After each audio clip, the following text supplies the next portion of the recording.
Social మీడియాలో ఓ video తెగ viral అవుతోంది. ఎండ వేడి నుంచి ఉపశమనం పొందేందుకు చాలా మంది వివిధ ప్రయత్నాలు చేయడం చూసాం.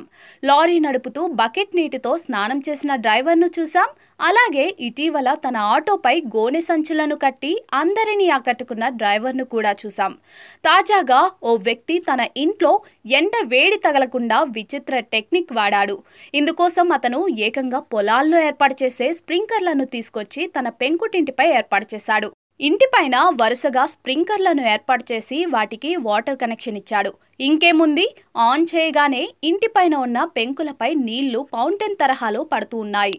ఇలా తన ఇంటిపై ఎండ వేడి పడకుండా సదరు వ్యక్తి వినూత్నంగా ఆలోచించాడు. ఈ వీడియో ప్రస్తుతం సోషల్ మీడియాలో తెగ వైరల్ అవుతోంది. దీనిపై నెటిజన్లు వివిధ రకాలుగా స్పందిస్తూ ఉన్నారు. ఓర్ని, స్ప్రింక్లర్లను ఇలా కూడా వాడొచ్చా అంటూ కొందరు, ఐడియా అదిరింది బ్రదర్ అంటూ మరికొందరు, అనవసరంగా నీటిని వృధా చేస్తున్నారు అంటూ ఇంకొందరు కామెంట్లు చేస్తున్నారు. ఈ వీడియో ప్రస్తుతం 23,000కు పైగా లైక్లను సొంతం చేసుకుంది.